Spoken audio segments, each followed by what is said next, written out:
38년간 발효식품을 연구해오면서 가장 놀랐던 건 많은 분들이 아무 식초나 마신다는 사실이었습니다. 몸에 좋을 거라 믿고 마셨는데 속이 쓰리고 혈압이 오르거나 위가 더 불편해졌다는 분들이 적지 않았습니다. 잘못된 식초 섭취는 위 점막을 자극하고 오히려 몸의 균형을 무너뜨릴 수 있어요. 지금 드시는 식초 정말 건강에 도움이 되고 있을까요? 저는 25년 동안 식초의 원리와 발효 과정을 연구해온 식품영양학 박사 김정우입니다. 오늘은 양조 식초와 발효 식초, 겉보기엔 비슷하지만 건강 효과는 완전히 다른 이유를 이야기해드리겠습니다. 사실 많은 분들이 마트에서 식초를 고를 때 가격만 보고 선택하시는 경우가 많으세요. 하지만 이 선택 하나가 여러분의 위 건강과 혈관 건강을 좌우할 수 있습니다. 양조 식초는 화학적으로 빠르게 만들어진 신맛일 뿐이지만 발효 식초는 자연이 천천히 만들어낸 생명력이라고 할 수 있죠. 똑같이 신맛이 나지만 몸속에서 일어나는 반응은 하늘과 땅 차이입니다. 오늘 이 영상을 끝까지 보시면 마트에서 식초를 고를 때 반드시 확인해야 할 단 한 가지를 알게 되실 겁니다. 요즘 식초 챙겨 드시는 분들 많으신데 여러분은 어떤 식초를 드시고 계신가요? 얼마 전 67세 박은숙님이 찾아오셨습니다. 혈당이 높아져 걱정되던 중 주변 권유로 마트에서 식초를 사서 매일 한 숟가락씩 드셨다고 하시더군요. 처음엔 속이 상쾌했지만 일주일이 지나면서 속쓰림이 심해졌고 식욕도 떨어졌다고 합니다. 아침마다 공복에 드셨는데 위가 쓰리고 아플 정도였다고 하세요. 살펴보니 박은숙님이 드신 건 양조 식초였습니다. 양조 식초는 화학적으로 초산만 빠르게 만들어 신맛을 낸 제품이라 위가 약한 분에게는 강한 자극이 될 수 있어요. 반대로 발효 식초는 천천히 자연 발효되면서 몸에 이로운 생리활성 물질이 함께 만들어집니다. 같은 식초지만 만들어지는 과정이 다르면 몸에 미치는 영향도 완전히 달라지는 거죠. 박은숙님께 발효 식초로 바꾸고 희석해서 드시도록 권했더니 2주 만에 속쓰림이 사라지고 오히려 소화가 편해졌다고 하시더라고요. 이렇게 작은 변화 하나로도 몸의 밸런스가 완전히 달라질 수 있습니다. 오늘 이 영상에서 전달하는 내용은 여러분의 식초 섭취 방식을 획기적으로 바꿀 수 있는 정말 귀중한 정보입니다. 끝까지 보지 않으시면 가장 중요한 식초 선택법과 실천법을 놓치게 되어 계속 잘못된 방식으로 건강을 해칠 수 있어요. 자, 그럼 이제 양조 식초와 발효 식초의 차이, 그리고 발효 식초가 우리 몸에 어떤 놀라운 변화를 일으키는지 하나씩 자세히 짚어보겠습니다. 먼저 건강을 지키는 발효 식초의 7가지 핵심 효능에 대해서 알아보겠습니다. 첫 번째는 혈당 이야기부터 시작해볼까요? 식초의 초산 성분은 당의 흡수 속도를 늦춰서 혈당이 급격히 오르는 걸 막아줍니다. 식사 후에 혈당이 확 치솟는 걸 완만하게 만들어주는 거죠. 한국식품영양과학회에서 진행한 연구를 보면 식사 전에 식초를 섭취한 그룹은 식후 혈당이 평균 15% 낮게 유지되었다고 합니다. 이게 얼마나 중요한 수치냐면 당뇨 위험군에 계신 분들에게는 정말 큰 차이거든요. 70세 박영수님은 저녁 식전에 희석한 발효식초를 꾸준히 섭취한 후 공복 혈당이 안정되었다고 하십니다. 이전에는 아침마다 140을 넘나들던 수치가 식초를 시작한 지 한 달 만에 120대로 내려왔다고 하세요. 실천 방법은 간단합니다. 식초 한 스푼을 미지근한 물 200ml에 희석해서 식사 20분 전에 드시면 됩니다. 단, 위가 약한 분은 절대 공복에 드시면 안 돼요. 반드시 식사와 함께 드셔야 합니다. 혹시 아침 공복 혈당이 자주 높게 나오는 분 계신가요? 두 번째는 혈압 조절과 심혈관 건강입니다. 발효 식초는 체내 나트륨 배출을 돕고 이뇨 작용을 활성화해서 혈압을 자연스럽게 낮춰줍니다. 일본 후쿠오카 대학교 연구팀이 8주 동안 실험한 결과를 보면 하루 15ml의 식초를 섭취한 그룹의 혈압이 평균 7mm 수은주 낮아졌다고 해요. 고혈압약 한 알 효과에 버금가는 수치죠. 74세 김순자님은 평소 짠 음식을 좋아하셔서 혈압이 늘 높았는데 요리할 때 소금 대신 식초를 활용하기 시작했습니다. 국에 소금 대신 식초 한두 스푼을 넣고 무침 요리에도 간장 대신 식초를 사용했어요. 3개월 후 혈압이 150에서 130대로 떨어졌고 약 용량도 줄일 수 있었다고 합니다. 요리할 때 간장이나 소금 대신 식초를 1에서 2스푼 사용해보세요. 단, 혈압약을 복용 중이시면 의사와 상담 후 섭취량을 조절하셔야 합니다. 평소 짠 음식을 좋아하신다면 식초로 간을 바꿔보실 생각 있으신가요?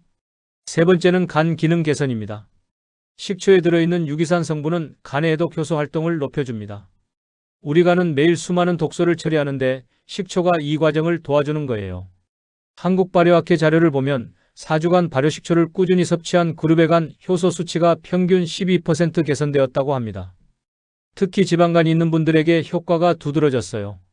68세 최성호님은 건강검진에서 지방간 진단을 받고 걱정이 많으셨습니다. 술은 전혀 안 드시는데 지방간이 생긴 거죠. 발효식초를 매일 점심 식후에 희석해서 드시기 시작했고 3개월 후 재검사에서 간 수치가 눈에 띄게 좋아졌다고 합니다. 아침 식전보다는 점심이나 저녁 식후에 드시는 게 간에 더 좋습니다. 절대 알코올과 함께 마시면 안 돼요. 최근 피로가 쌓여간 수치가 높다는 이야기 들어보신 적 있으신가요? 네 번째는 장 건강과 변비 개선입니다. 식초의 유기산은 장내 유익균을 증식시켜 배변 활동을 원활하게 만들어줍니다. 일본 영양연구소에서 실험한 결과 발효식초를 섭취한 그룹의 배변 횟수가 20% 증가했다고 해요. 장이 건강해지면 면역력도 함께 좋아지는 건 다들 아시죠? 72세 이혜경님은 만성 변비로 고생하셨는데 매일 아침 물 한 컵에 식초 한 스푼과 꿀을 약간 섞어 드시기 시작했습니다. 처음 일주일은 큰 변화가 없었지만 2주차부터는 매일 아침 규칙적으로 화장실에 가게 되었다고 하세요. 지금은 약 없이도 편하게 생활하신답니다. 물 한 컵에 식초 한 스푼, 꿀 약간을 섞어서 아침 식사 30분 전에 드셔보세요. 너무 진하게 마시면 속이 쓰릴 수 있으니 주의하셔야 합니다. 요즘 배변이 불규칙하신가요? 다섯 번째는 피로회복입니다. 발효식초의 풍부한 구연산은 우리 몸에 쌓인 젖산을 분해해서 피로감을 빠르게 줄여줍니다. 운동 후나 일 끝나고 느끼는 그 뻐근한 피로감, 바로 젖산 때문이거든요. 한국식품영양연구소 실험에서 식초 음료를 섭취한 그룹의 피로지수가 25%나 감소했다고 합니다. 59세 직장인 조영아님은 오후만 되면 피로감이 몰려와서 커피를 하루에 서너 잔씩 마셨다고 합니다. 그러다 보니 밤에 잠도 잘 안 오고 악순환이 반복됐죠. 커피 대신 점심 식후에 식초에 레몬즙을 섞은 음료를 마시기 시작했더니 오후 피로감이 훨씬 덜하고 밤에도 숙면할 수 있게 되었다고 해요. 식초에 레몬즙 약간과 물을 섞어서 음료처럼 드시면 됩니다. 카페인 음료 대신 대체할 때만 드시는 게 좋아요. 요즘 오후만 되면 유난히 피곤하신가요? 여섯 번째, 피부 노화 방지입니다. 식초의 항산화 성분은 혈액순환을 개선하고 노폐물 배출을 도와서 피부를 맑게 만들어줍니다. 한국피부과학연구원 자료를 보면 발효식초로 세안한 그룹의 피부 탄력도가 18% 향상되었다고 해요. 먹는 것도 좋지만 피부에 직접 사용해도 효과가 있다는 거죠. 66세 정미자님은 거울을 볼 때마다 피부가 칙칙하고 처진 것 같아 우울했다고 합니다. 세안 마지막 단계에서 미지근한 물에 식초 2에서 3방울을 섞어 헹구기 시작했어요. 한 달쯤 지나니 피부톤이 밝아지고 탄력도 생긴 것 같다고 하시더라고요. 세안 마지막 헹군물에 식초를 2에서 3방울만 넣으면 됩니다. 눈 주변은 절대 피해야 하고 너무 자주 하면 피부가 건조해질 수 있으니 주 3회 정도가 적당합니다. 요즘 거울 보며 피부가 칙칙해졌다고 느끼신 적 있으신가요? 마지막 일곱 번째는 불면증 완화입니다. 식초는 칼슘 흡수를 도와서 신경을 안정시키고 수면의 질을 높여줍니다. 서울건강연구소에서 조사한 결과 취침 1시간 전에 발효식초를 섭취한 그룹의 수면 질이 15% 개선되었다고 해요. 잠들기까지 걸리는 시간도 짧아지고 중간에 깨는 횟수도 줄었다는 겁니다. 70세 장미화님은 밤에 자주 깨고 아침에 일어나도 개운하지 않아서 낮에도 피곤했다고 합니다. 잠들기 1시간 전에 미지근한 물에 식초 반 스푼을 희석해서 마시기 시작했더니 깊은 잠에 빠지고 아침까지 푹 잘 수 있게 되었다고 하세요. 취침 1시간 전에 물 200ml에 식초 반 스푼을 희석해서 드시면 됩니다. 너무 일찍 마시면 오히려 소화활동 때문에 잠을 방해할 수 있어요. 밤에 자주 깨거나 잠이 얕은 분 계신가요? 이렇게 발효식초의 효능은 혈당부터 혈압, 간, 장, 피로, 피부, 수면까지 우리 몸 구석구석에 영향을 줍니다. 하지만 아무리 좋은 식초라도 잘못 섭취하면 오히려 독이 될 수 있어요. 이제 실제 생활 속에서 어떻게 활용하면 가장 효과적이고 안전한지 구체적인 방법들을 살펴보겠습니다. 식초는 조미료로만 생각하면 안 됩니다. 건강을 위한 보조식품으로 접근해야 효과를 제대로 볼 수 있어요. 가장 중요한 건 희석해서 드시는 겁니다. 원액 그대로 드시면 위 점막이 손상될 수 있거든요. 특히 공복에 과다 섭취하는 건 절대 금물이고 위염이나 위궤양이 있는 분들은 반드시 물에 충분히 희석해서 식사와 함께 드셔야 합니다. 아침에는 일어나서 바로 공복에 드시기보다는 식사 준비하면서 물 200ml에 식초 1스푼을 희석해 두세요. 식사 시작할 때 함께 드시면 혈당 상승을 막는 데 도움이 됩니다. 점심때는 반찬간을 맞출 때 소금이나 간장 대신 식초를 활용해 보세요. 나물 무침이나 생채에 식초를 넣으면 짠맛 없이도 개운한 맛이 나고 나트륨 섭취도 줄일 수 있어요. 저녁에는 세안 마지막 단계에서 미지근한 물에 식초 2방울 정도 떨어뜨려 헹궈보세요. 피부톤이 밝아지고 모공도 조여지는 효과가 있습니다. 일주일에 2번 정도는 식초에 레몬즙을 섞은 음료로 피로를 풀어보시고요. 식초는 냉장고에 넣어두고 매일 일정한 양만 섭취하는 게 가장 좋습니다. 여러분은 식초를 요리에만 사용하고 계신가요? 아니면 건강용으로도 드시나요? 식초를 고를 때도 주의할 점이 있어요. 마트에 가시면 정말 다양한 식초가 있는데 라벨을 꼼꼼히 확인하셔야 합니다. 양조 식초는 초산만 화학적으로 만든 거라 가격이 저렴하지만 건강 효과는 거의 없어요. 반면 발효식초는 자연 발효 과정을 거쳐 만들어지기 때문에 유기산, 아미노산, 비타민 같은 유익한 성분들이 풍부합니다. 라벨에 발효기간이 적혀있는 제품을 고르시는 게 좋아요. 최소 6개월 이상 발효시킨 제품이면 믿을 만합니다. 또 식초 종류도 다양한데 현미식초, 사과식초, 흑초 등이 대표적이죠. 현미식초는 소화와 변비에 좋고 사과식초는 피로회복과 피부에 좋으며 흑초는 혈액순환과 항산화에 효과적입니다. 본인의 건강 상태에 맞는 식초를 선택하시면 더 좋은 결과를 얻을 수 있어요. 막연하게 아무 식초나 드시는 것보다 목적을 정하고 드시는 게 훨씬 효과적입니다. 식초를 섭취할 때 함께 먹으면 좋은 음식들도 있어요. 꿀과 함께 드시면 목 건강에 좋고 레몬즙과 섞으면 비타민C가 더해져 피로 회복에 더 효과적입니다. 생강차에 식초 몇 방울을 떨어뜨리면 몸을 따뜻하게 하면서 소화도 돕고요. 요거트에 식초를 약간 섞으면 장 건강에 시너지 효과가 있습니다.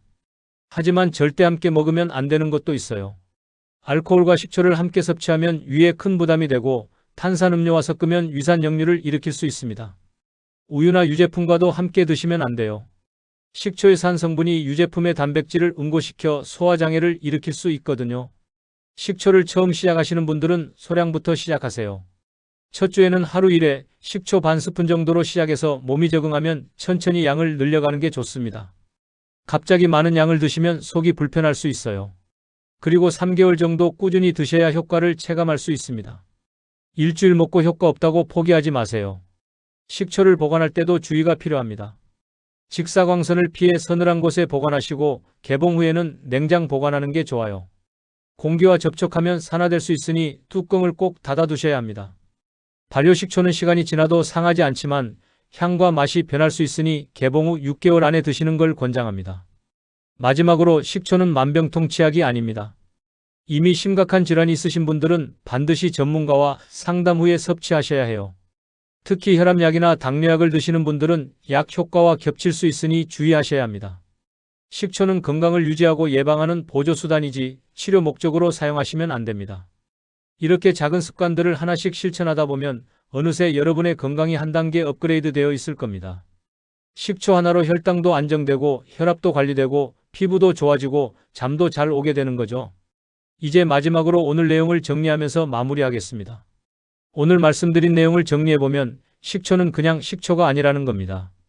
양조 식초는 인위적으로 빠르게 만든 신맛일 뿐이지만 발효식초는 자연히 시간을 들여 만들어낸 생명력이에요.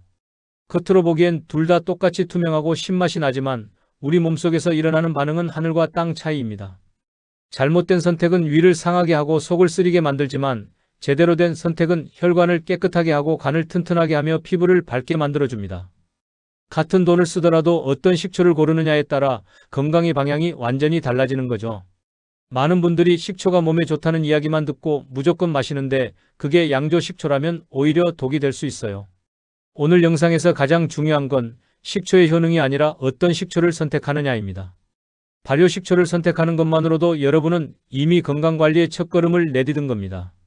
그리고 그 식초를 어떻게 섭취하느냐, 언제 드시느냐, 어떤 음식과 함께 드시느냐에 따라 효과는 배가 될 수도 반감될 수도 있습니다. 지금 당장 할 수 있는 가장 쉬운 변화는 단 하나입니다. 마트에 가셔서 식초를 고를 때 양조 식초가 아닌 발효식초인지 라벨을 꼼꼼히 확인하는 겁니다. 발효기간이 적혀 있는지, 원재료가 무엇인지, 첨가물은 없는지 반드시 체크하세요. 그리고 집에 와서는 원액 그대로 드시지 마시고 물에 충분히 희석해서 식사와 함께 드시는 겁니다. 오늘부터 이 한 가지 습관만 바꾸셔도 3개월 후 몸이 달라진 걸 느끼실 겁니다. 아침에 일어났을 때 몸이 가볍고 소화가 잘 되고 혈압과 혈당이 안정되고 피부가 맑아지는 걸 경험하게 되실 거예요. 작은 실천이 큰 변화를 만들어냅니다. 다음 영상에서는 발효식초를 집에서도 쉽게 만드는 방법을 알려드리겠습니다. 현미나 사과만 있으면 누구나 집에서 직접 발효식초를 만들 수 있어요. 시판 제품보다 훨씬 저렴하고 방부제나 첨가물 걱정 없이 안전하게 드실 수 있습니다. 다음 영상도 꼭 기대해 주세요.